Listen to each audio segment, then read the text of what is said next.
Let's see this question. When a reaction is progressing, तो हमें बोला जा रहा है, पूछा जा रहा है हमसे कि rate of reaction goes on increasing, क्या रेट ऑफ रिएक्शन इंक्रीज होगी? Concentration of product goes on decreasing, concentration of the reactant goes on decreasing, the reaction rate always remains constant.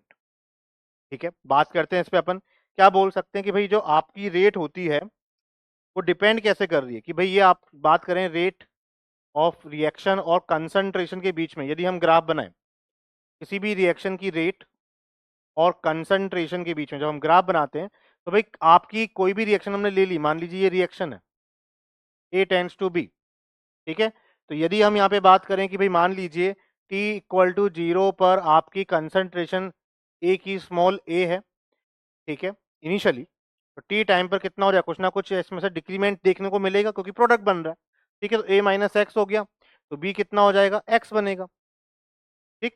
तो अपन कह सकते हैं कि भाई जो कंसंट्रेशन ऑफ रिएक्टेंट है वो बेसिकली क्या हो रही है, डिक्रीज हो रही है। ये आपकी किसके लिए बात कर रहे हैं अपन, रिएक्टेंट के लिए, ये हमने बात करी है रिएक्टेंट के लिए। जबकि प्रोडक्ट की कंसंट्रेशन क्या होगी टाइम के साथ, इंक्रीज हो रही है, ये प्रोडक्ट की कंसंट्रेशन हो गई।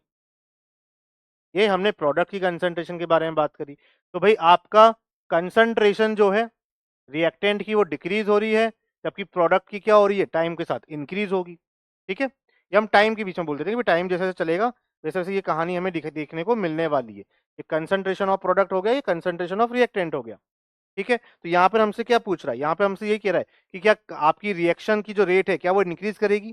तो जनरल यदि हम इस पॉइंट को देखें तो हम ऐसा बोल सकते हैं कि जो रेट ऑफ रिएक्शन होती है वो जनरली डिपेंड किस पे करती है, रिएक्टेंट की कंसंट्रेशन के ऊपर। जो अकॉर्डिंग टू रेट लॉ होता है, तो रेट लॉ में क्या बोला जाता है कि rate is directly proportional to the active mass of the reactant, ठीक है। रिएक्टेंट के एक्टिव मास के डायरेक्टली प्रोपोर्शनल चलती है। तो यानी यदि जैसे जैसे आपकी रिएक्टेंट की कंसंट्रेशन डिक्रीज होगी तो रेट ऑफ रिएक्शन भी क्या होनी चाहिए, डिक्रीज होनी चाहिए। तो फर्स्ट ऑप्शन तो आपका यहीं पे रॉन्ग हो जाता है। सेकेंड ऑप्शन कह रहा है कि भाई प्रोडक्ट की कंसंट्रेशन गोज ऑन डिक्रीजिंग। भाई जैसे जैसे आपकी रिएक्शन आगे बढ़ेगी तो प्रोडक्ट तो बनेगा ना, और प्रोडक्ट बनेगा तो कंसंट्रेशन प्रोडक्ट की क्या होगी, बढ़नी चाहिए। तो ये भी आपका रॉन्ग हो गया, ठीक। थर्ड ऑप्शन हमें दे रखा है कि concentration of the reactant goes on decreasing.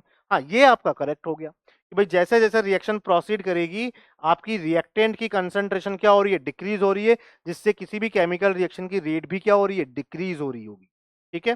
क्या reaction rate always remains constant, तो ये भी हमने बता दिया कि ये भी नहीं हो सकता क्योंकि आपकी रेट क्या हो रही है, डिक्रीज हो रही है। तो यहाँ पर अपन बोल सकते हैं कि अकॉर्डिंग टू रेट लो आप कहानी को समझते हैं, तो रेट लो के अकॉर्डिंग आप इस पॉइंट को प्रूव कर सकते हैं कि भाई आपकी जैसे जैसे कंसंट्रेशन रिएक्टेंट की डिक्रीज हो रही है और प्रोडक्ट की कंसंट्रेशन क्या हो रही है, इंक्रीज हो रही है, तो क्योंकि रेट आपकी डिपेंड ही किस पे कर रही है, रिएक्टेंट की कंसंट्रेशन के ऊपर, उसके एक्टिव मास के ऊपर, तो आपकी रिएक्शन की रेट भी क्या होगी, डिक्रीज होगी।